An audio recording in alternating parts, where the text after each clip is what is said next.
On s'inscrit dans une dynamique d'éducation à la vie affective, relationnelle et sexuelle autour de l'expo Pas ce soir chérie, qui est ici au centre culturel et qui est l'objet d'un partenariat avec le SACER et le planning familial.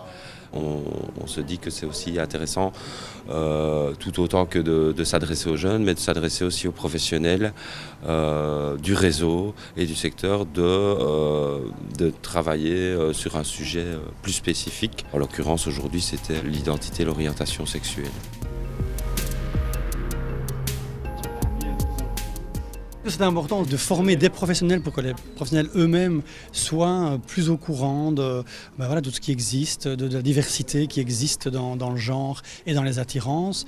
Ils seront de meilleurs accueillants aussi pour les jeunes LGBTQI, parce qu'il faut savoir que les jeunes LGBTQI souvent souffrent de solitude et de manque de repères, et donc d'avoir d'autres adultes qui peuvent être des repères pour eux, c'est important.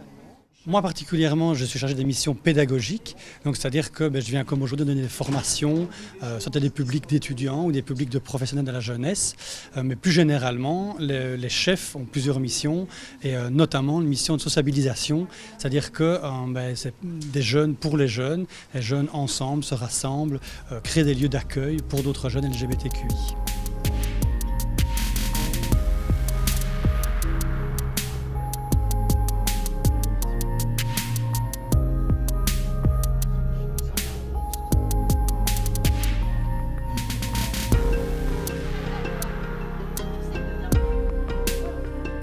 La pièce au théâtre, c'est l'histoire d'Anna, qui est une petite fille de 8 ans au début de la pièce, et on va jusqu'à ses 25 ans, et c'est toute son histoire et la manière dont elle va assumer son identité sexuelle. Le sujet, il est accueilli de manière très différente en fonction du public devant lequel on le joue. Aujourd'hui, la représentation, ça a l'air de s'être plutôt bien passé, ça a été assez bien accepté, on dirait, mais c'est vrai que parfois, pendant des scènes, en plein milieu qu'on était en train de jouer, on entendait des « Oh, c'est dégueulasse, oh, comment tu peux faire ça ?» ou des choses comme ça, donc c'est pas évident pour tout le monde, et donc c'est la preuve que c'est encore nécessaire de jouer ce spectacle. Alors moi, si je peux choisir, je prends l'orgasme. Ouais, même toute seule, c'est mon premier bon souvenir du sexe. Le partenariat avec la théorie du Y existe depuis 2 ans, donc notre mission à nous, elle est très simple. Donc, vu la rencontre et les thématiques qui sont développées, nous intervenons d'abord dans les écoles une première fois avant la pièce pour justement donner une introduction sur c'est quoi les orientations sexuelles et spécifiquement les discriminations qui sont liées.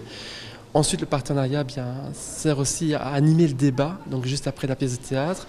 Pire que ça, j'ai essayé, j'ai même recommencé, et en fonction, j'espérais toujours que ça allait passer, parce que c'est possible aussi que ça me passe, mais voilà, là je tombe sur personne, et je voulais vous le dire, parce que vous êtes ma famille, et que je pense qu'on en a... Attends, et en fait, c'est juste que t'es lesbienne, quoi. Mais non, Julien. Parler de sexualité, c'est pas quelque chose qu'on fait tous les jours à l'école ou en famille, donc justement ce genre d'exposition, et surtout la pièce de théâtre, permet justement de pouvoir mettre des mots, exprimer des sexualités au pluriel aussi, puisque souvent les jeunes pensent qu'il y a une seule sexualité qui existe alors qu'il en existe une multitude. Donc c'est important justement de continuer à informer les jeunes sur c'est quoi la sexualité, toujours se poser cette question-là tout le temps dans le quotidien ou dans la vie plus tard. C'est vraiment une question clé en fait.